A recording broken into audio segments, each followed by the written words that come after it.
I understand a good amount of my subscribers on this channel are here for, or know me for, MMO reviews, but I've, on occasion, especially when starting out, did what I called chaos reviews because I'm really bad at coming up with titles. This is where I just looked at something, be it a game, TV show, or upcoming project that had nothing to do with MMO Grinder. Rewind back to a few weeks ago and I receive an email in my show's inbox, asking me if I'd be interested in reviewing one of Parrot's new mini-drones, the Rolling Spider or the Jumping Sumo. I'd get sent one of my choice, with the only stipulation being I'd have to make a video about my thoughts on it.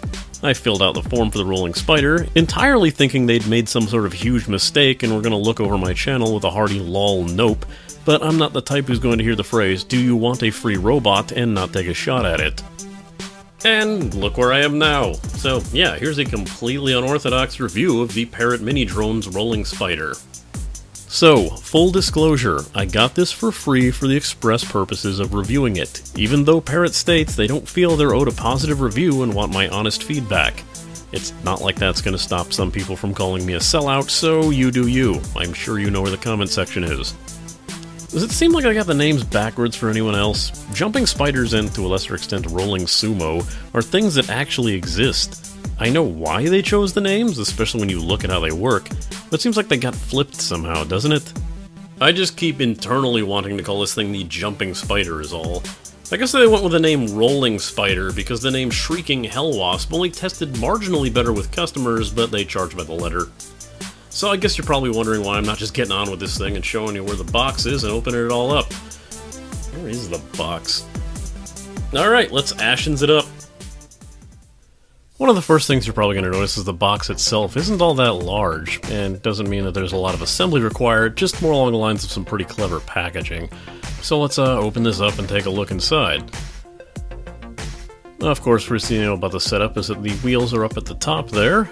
You'll have a small charging cable over on the left, and the drone itself.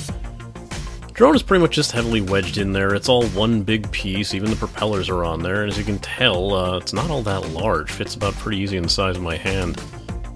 Now, what we also have here is the charging cable. If you have an Android phone, it's basically your mini USB. You can use it to charge the drone. You can use your car charger or phone charger to use it to charge the drone if you've got an Android. And, of course, you can use it to charge your own phone. Over here, we've got the battery. It's a pretty small battery, but about the size of the drone itself. We've got a small axle, and that'll be used to join these two wheels together, which are quite difficult to undo with one hand, so let me just go ahead and jump cut here. Alright, now once the wheels are off, it's actually pretty easy to put the axle on there. It's just lay out the wing, put the spindles onto it, click them together, and you're pretty much done. Once they're on there and on tight, they should be spinning freely. Now just go ahead and take this weird little attachment to the top, place it directly over the center of the drone, and you should be able to just kind of tilt this lever forward, lock it in place, and now your drone's all one big piece. Also notice if you got it right, it should be rolling pretty freely. You can take a look deep into the box. You've also got a couple stickers, and these are used to place on the front of the drone since it's got kind of this old angry looking face thing going here. Personally, I just left it blank. I kind of like the look on its own, but you know, if you want to give it a mustache, that's your prerogative. Inserting the battery, as you can see, is a fairly large opening in the back of the drone. It's also a little bit tricky to try to get in with one hand, so let me go ahead and jump ahead here again. And there you go, just slide it on in, lock it in place, and the battery's done. Getting started out with this thing can be kind of tricky. It's not like it's a toy. Okay, it is a toy, but it's not a toy in the same sense that, like, this is a toy. There's technical aspects you're going to have to know. How to sync it to your computer, how to sync it to your phone, how to use the Bluetooth connectivity. There's a lot more to it than just simply plug and play. I mean, it's not like it's just going to fly itself.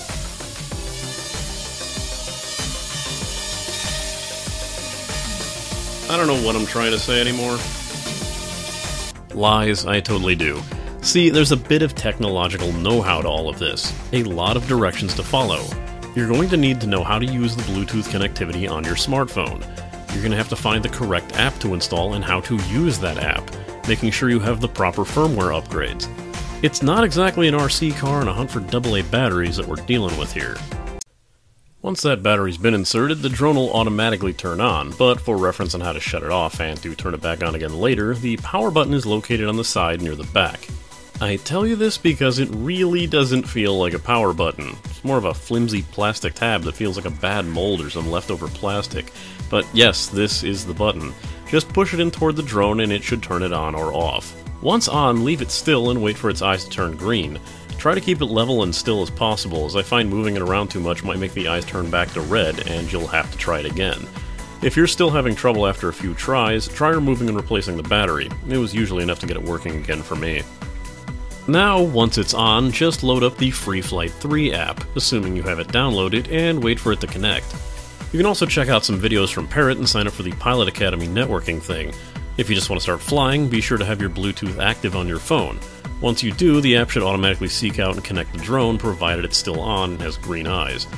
Hit Free Flight, where the video crawl used to be, and you'll be ready to start up.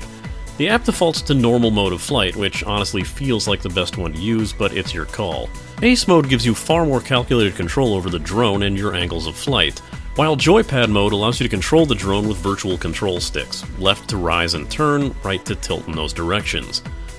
I do say normal mode is easiest, since all you have to do in normal mode is place your thumb on the right side of the screen and tilt your phone to control the tilt of the drone. Let go and the drone will instantly stabilize itself. You still control the elevation and the turning with the left side stick, however. Over in settings, you'll also be able to turn wheels mode on and off. You can tell which mode you're in by checking the icon in the lower left. If it looks like the side view of a 50s-era flying saucer, you're not in wheels mode. If it looks like a TIE fighter, that's wheels mode. There's a few differences between having wheels mode on and off. In wheels mode, you can drive the drone around like a car just by using movement controls. The drone can bump and ride along walls if you like, but it's limited to being able to perform only the front flip trick. When the mode is off, the drive mode no longer works, even if you still have the wheels attached. The drone can perform a lot more tricks, but will cut out the minute it hits anything. If you try to do any wheels mode wall climbing with the mode off, this is the result. That stupid trick I did earlier where the drone flies itself is the drop takeoff mode, where the drone will start to fly the minute it feels it's falling. Just press the button in the corner and the drone's eyes will start flashing. If your propeller ends up falling off, it's pretty easily reattached. We'll even sell replacement propellers if one breaks, but unfortunately they don't have any extras that come with it.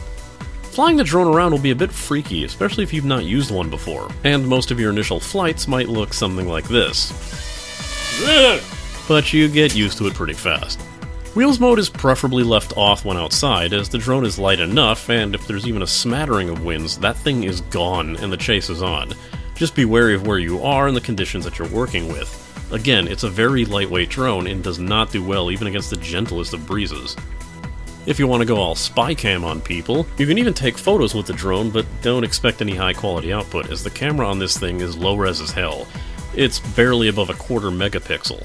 I have a pair of sunglasses that can shoot 1080p footage at 30 frames per second, but the pinhole camera on this thing isn't going to be suitable resolution for a forum avatar. Things come out clearly enough to see them, but it's not like... Oh god, do I have a bald spot? The flight time on this thing is lacking, heavily. You're lucky to get anywhere near 10 minutes out of this thing, and 5 is more likely the average. It wouldn't be as bad if the charge time wasn't completely atrocious. 5 minutes of fun, 2 to 3 hours of charge time. Definitely something enjoyed in bursts, but that downtime is a doozy. At least it's pretty easy to charge. Yeah, once this thing's actually charging up, you just get to see one glowing red eye, and that'll let you know that it's still charging. And yeah, I'm actually using my old cell phone charger for this.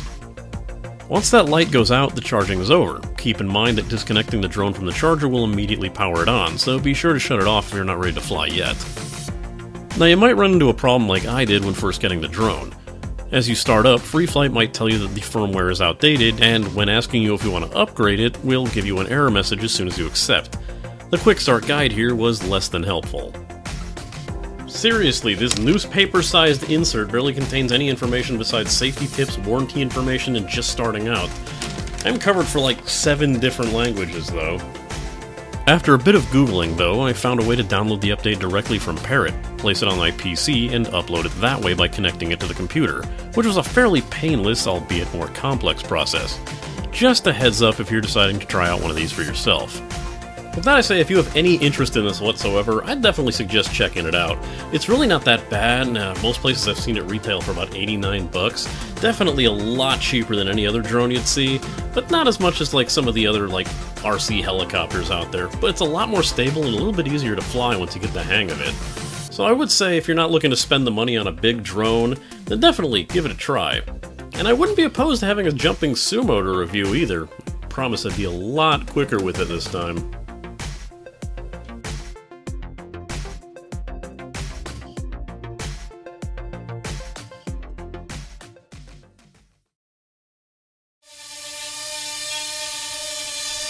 What, motherfucker?